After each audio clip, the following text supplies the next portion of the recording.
Did you ever spend time with the guy? Did you ever meet Diddy? I've met him before, yeah. How was he?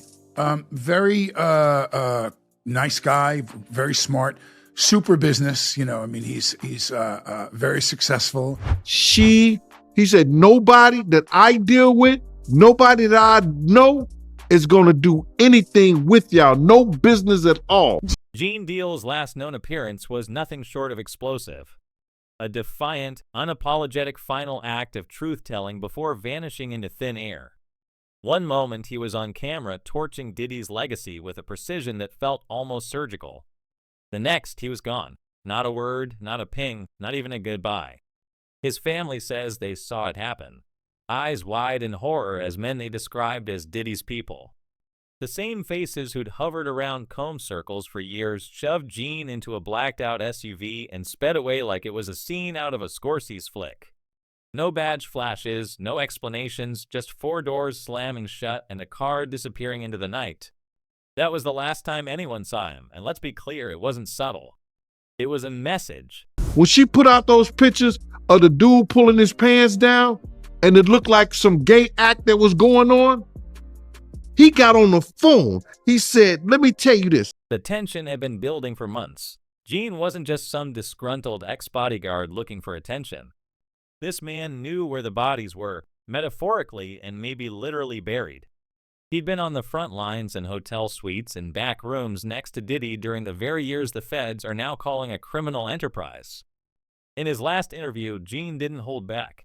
He aired out Diddy's skeletons like it was laundry day, saying things the industry whispered about but never dared put on tape. He called out the so-called gangster posturing of Stevie J. He claimed Diddy had been warned the night Biggie was taken down. He brought receipts, dates, and decades of pent-up rage. But once the camera stopped rolling, that's when the fear started creeping, and because Gene had been warned multiple times. According to people close to him, anonymous calls began just days before that final interview went live. Block numbers, menacing tones, demands to retract. One message allegedly said, "Take it back or take what's coming." And Gene, he didn't flinch. Not publicly, but privately. Friends say he knew he was in trouble. One associate who asked to stay nameless said Gene told him straight up, "They ain't going to let me talk forever." Those close to him urged caution, maybe even to lay low. But Gene didn't believe in hiding. He believed the truth was overdue. And now he's gone. I don't know this, but it just seems very suspicious when you go through and you look at in the history of different people that can make you go away if listen, I've worried about some of the things that I talk about on my show. Didn't take long for the conspiracy theories to flood in, but the one name that keeps coming up whispered in DMs and back-channel group chats is something chilling. The Cleanup Group. Sounds like something out of a spy novel, but in Diddy's orbit, it's become a terrifying legend. This alleged group, according to industry insiders, was the quiet force used to make problems vanish. We're not talking about publicists or lawyers. No, this is darker. Think erasing witnesses, coercing silence, scrubbing reputations, and when needed, removing liabilities. And if the stories are even half true, Gene might have been at the top of their list. About look at Diddy, for instance. Mm-hmm. Let's take a look at him. Mm-hmm. Let's take a look at. He has videos. He has videos of the parties. Now, what I've heard, which I don't know how much of it is in mainstream media, I don't really follow the story that much, but what I've heard from friends that are attorneys, friends of mine that have represented me before, agents and so on, is there's a bidding war going on right now. Take a look at his videos. He has videos of the parties. Now, what I've heard, which I don't know how much of it is in mainstream media, I don't really follow the story that much, but what I've heard from friends that are attorneys, friends of mine that have represented me before, agents, so on, is there's a bidding war going on right now. The rumors are almost surgical in detail. One ex-road manager told a podcast that when things got too messy, Diddy didn't get his hands dirty. Others did it for him. People who had no official ties, people you couldn't trace. And when you cross-reference that with a list of folks who've suddenly gone radio silent after speaking out, the pattern doesn't lie. There's Victim 3, the key witness in Diddy's federal trial who was ready to testify about being forced into those disturbing freak-off parties. 1 week, she's gearing up to use her real name in court. The next she disappears. No phone, no lawyer, not even the prosecution can reach her. Sound familiar? What we're looking at isn't just one man disappearing. It's a possible system of suppression operating with calculated precision. A network built on fear, silence, and if even a fraction of these stories are true, intimidation that's worked for decades. The feds say they've seen enough to keep Diddy behind bars for the foreseeable future. But the question everyone's now asking is he still calling shots from the inside? Some say yes. A recent court filing even accuses him of manipulating witnesses from jail using third-party phone calls and other inmates' accounts. It's not just a rumor, it's a federal allegation. That's not just influence, that's infrastructure. When we got back to New York City, Wendy Williams was in Philly at a new station. Willing to lay out the web between Stevie J, Mace, the Crips, and what was or wasn't told before that fateful night in L.A. In that interview, he even challenged Stevie directly, questioning how someone who used to be like a little nephew could now deny their history. I don't know when he became a gangster, Gene said, calling Stevie out for what he claimed was revisionist theater fueled by ego or substances. You know, it's the substances, bro, he added. The whole thing felt like a controlled burn, and now the ashes are everywhere. Dean's takedown of Diddy was personal, but also prophetic. In hindsight, it played more like a swan song. He knew too much, said too much, and made enemies with people who had everything to lose. With Diddy facing charges that could put him away for life, racketeering, exploitation, transporting people for coerced encounters, it's not a stretch to imagine a frantic cleanup effort moving in overdrive. Especially now that more than just reputations are on the line. We're talking serious prison time, potential forfeitures, and names being named in court filings that read like thriller scripts. And let's not forget that Diddy's name has now been linked not just to the current charges, but also once again to the Shocker case. This time through sworn testimony that he allegedly offered millions for Shocker and Suge Knight's heads. That quote isn't from the blogosphere. It's sitting in a 180-page transcript from a police interview with Dwayne Keefe Davis. Keefe claims Diddy said in front of a room full of people, "I'll give anything for that dude head." Whether that's bravado or bribery, it's a statement that refuses to go quietly. Just like Gene. And now here we are. The public is watching closely.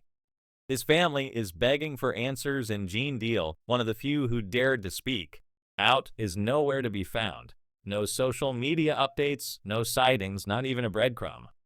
And the timing couldn't be more suspicious. We've got a key trial underway, a mogul under siege, and a witness vanishing in a puff of smoke just after naming names. Doesn't sound like coincidence. It sounds like strategy. But if this was just about silencing Gene, it may have backfired. His disappearance isn't erasing his message, it's amplifying it. More eyes are now on Diddy than ever. More questions are being asked, not less. Who's protecting him? Who's still answering his calls from inside that prison cell? And how many more insiders like Gann will be threatened into silence before someone else vanishes? Or worse? I'm sorry, I'm just like really, I'm in this moment right now. This is crazy. Sorry. People don't really know how much what it does to you when something that you love is taken from you and thrown away like it don't even matter, and then they move on with their lives and you're stuck.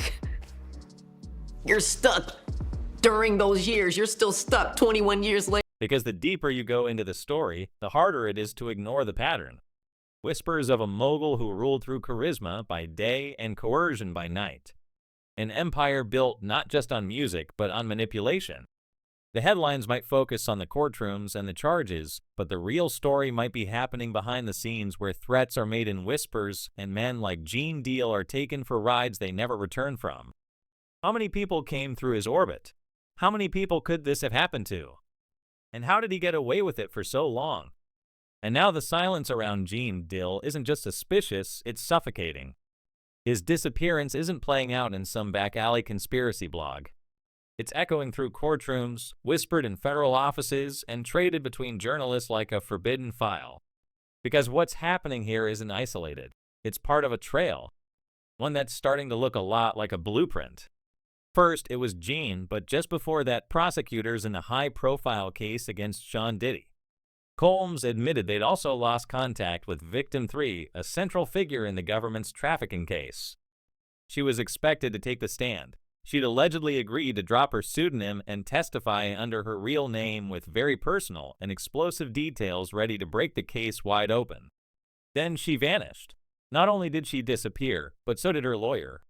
Phones off, doors closed, not even a courtesy were backing out. Just silence. Let's talk about the filth that's starting to come out in the early days of the Diddy trial. This, of course, is P. Diddy. Surprise, surprise, he's a creep. Surprise, surprise, he's done horrible things. We're talking about a federal witness here, not a background extra. Someone who was handpicked to deliver courtroom-shaking testimony. And yet somehow the government shrugs and says they don't know if she'll show. Meanwhile, Diddy, despite being locked up, was recently accused of abusing his communication privileges behind bars. A court filing revealed that he allegedly used other inmates' phone access codes, orchestrated unauthorized three-way calls, and worked to influence potential witnesses from inside the detention center. That's not speculation. That's straight from the judge's mouth. So, if a key witness vanishes and the defense team is still playing chess, do we really believe that's coincidence? And what's really going to be interesting is the parade of celebrities who we expect to be mentioned and or called into that courtroom. You know, people who we hadn't heard about prior, like Mike Myers, you know, Austin Powers, Mike Myers. Why is he getting called? Why is he on the witness list? That'll be fascinating. And then, of course, there are the no-name, quote unquote, women who are going to have to find every ounce of courage they have. If these aren't just vanishing acts, what if this is methodical silencing disguised as flukes? Because it's not just Gene and victim 3. Industry insiders say this isn't new. It's just finally bubbling to the surface. One entertainment lawyer speaking off the record said flat out there's a reason nobody sues him unless they've already packed a go bag, and that tracks. Over the years, accusers have often backed off just before depositions. Instas magically appear. Settlements get signed, then sealed. Cassie Ventura only managed to go public because she had the kind of receipts no handler could scrub. And even she was reportedly paid millions in a lightning-fast deal before more could leak. So the question becomes, if this much manipulation is happening in plain sight, what's going on behind the curtain? They saw evidence in the case. They immediately honed in on racketeering, and they started saying, why is this racketeering with one guy? And they're charging this one guy. They had a real problem with that. They did not have a problem with the Mann Act. They found him guilty on the Mann Act. And they hung 6-6 on racketeering. That's where the rumor of Gene Deal's final recording detonates the conversation. According to multiple sources in the hip-hop documentary world, Gene had allegedly been compiling a personal archive of hours of audio and video spanning years of his life with Diddy. Not gossip, not interviews. We're talking raw, unfiltered backroom footage. Some say the files included names of associates, code phrases used to describe the infamous freak-off events, and even commentary on which celebrities were involved and who paid to stay out of the frame. One former producer who worked with Gene before his disappearance claims there's at least one unreleased tape that could turn Diddy's legal battle into a demolition. And here's the bombshell. Word on the street is that federal agents may have already obtained it. That raises a chilling possibility. If they do have this recording, why hasn't it surfaced? Is it being preserved as classified evidence in a broader investigation? Or more ominously, is someone making sure the public never hears it? We've seen this playbook before. Hidden recordings, suppressed depositions, cases sealed for national security when they get too close to elite circles. And let's not forget that Diddy isn't just a rapper. He's a decadecile-long media figure with deep ties in politics, business, and entertainment. The list of people who could be implicated by a full expose of his activities isn't short. If Gene's last act was capturing those truths on tape, it's no wonder he disappeared. Piece of a lot of what happened during direct testimony were freak-offs. And what the prosecution tried to show was that he forced and or coerced her into doing these freak-offs. And we've talked about this earlier this week, that at least my opinion is that in a lot of these, the prosecution just didn't close the loop. It was something she felt. Meanwhile, the court system lumbers along. Jury selection wraps. Cameras stay outside and behind closed doors. Diddy's team maneuvers with high-priced counsel and strategic filings. His legal squad includes seasoned names like Tenny Garagos, the kind of attorney who doesn't blink at federal charges. And yet, even they seem rattled by the instability of their own witness list. The trial is set to drag on for weeks, maybe months. But in the shadows, things are moving faster. Documents sealed, witnesses warned, testimonies withdrawn. Every time a name makes it into the public eye, it's either silenced or swept off stage. What are we not being shown? The psychological toll of speaking out from inside Diddy's circle is a story all its own. Over the years, former bodyguards, assistants, and even artists have stepped forward with damning anecdotes only to find themselves facing intense backlash, public smear campaigns, or sudden legal threats. The message was clear: talk and you'll pay. Some of these individuals later withdrew their claims. Others vanished from the public eye altogether. A few, like Mark Curry, once part of the bad boy family, detailed feelings of being spiritually drained and emotionally manipulated. Their accounts reveal a culture where loyalty was enforced not by trust, but by fear. A fear that seems to linger long after the contracts end and the cameras stop rolling. Dishonest, violent, horrible. A promiscuous swinger who lied to and cheated on multiple partners. Dishonest, violent, horrible. A promiscuous swinger who lied to and cheated on multiple partners. Incredibly, that's how Sean Diddy Combs' own lawyers described the billionaire music mogul, currently facing serious trafficking charges in a New York court. One former driver who once spoke to a podcast under an alias described experiencing paranoia so severe he stopped leaving his home after making public claims. Another ex-security consultant reported receiving anonymous voicemails describing his wife's workplace and his daughter's school schedule. While those threats were never traced back directly, the timing raised alarm bells. These weren't just random internet trolls. They were calculated, detailed intimidations meant to remind people they weren't as far removed from the empire as they thought. And if Diddy's alleged cleanup crew is real, then this pattern isn't paranoia. It's protocol. What we see playing out now with Gene Deal and others fits a deeply familiar mold. It's not just about silence, it's about isolation. Whistleblowers in Diddy's orbit often report a haunting loneliness. As allies turn their backs and networks mysteriously shut down, opportunities vanish, platforms go quiet. In a world where your survival often depends on who picks up your calls, being iced out can feel like a sentence. And yet, for those who dare to speak, despite the cost, their very existence becomes proof of just how far someone might go to keep the truth. What's confusing is all of those things that you just said are also included in the racketeering count. So we don't know what the vote is. So we don't know what the vote is. It's hard to read what they... It's hard to read what they, because when you zoom out, Gene's disappearance feels less like a one-off mystery and more like the start of something systemic. His story touches everything. The East Coast, West Coast fallout, Biggie's final night, even the allegations that Diddy offered millions to make Shocker vanish. Yes, those claims are decades old, but they're surfacing again, this time in police interviews under oath. In one secretly recorded session, Kef D, currently indicted in Shocker's case, says Diddy told him, "I'll give anything for that dude head." Whether true or not, that's a line you don't forget. And with Kef D sitting in custody and Gene missing, the past isn't just catching up, it's sprinting toward the present. Now let's get real. This isn't just about Diddy. This is about how power protects itself. This is about what happens when the system favors the wealthy, the connected, and the ruthless. The warning signs were always there, hidden behind designer suits, platinum albums, and dimly lit house parties in Malibu. But now the cracks are wide open. People are starting to talk. The lawsuits are piling up. More names are being named. Yet at the same time, the fear is louder than ever. And that, more than anything, is what makes Gene Deal's silence scream. That was all the people that went to the Puffy parties. That was all the people that did all those things thinking that there was never going to be a consequence for what they were doing. Got punked out and pimped out by some greater desire. You shouldn't have a greater desire than being a man. So I believe that's a big problem with a lot of the actors out there, because they get fluid. And next thing you know, once you go fluid, it's gone. So here's what we're left with. A vanishing bodyguard who dared to tell the truth. A court case missing its key witness.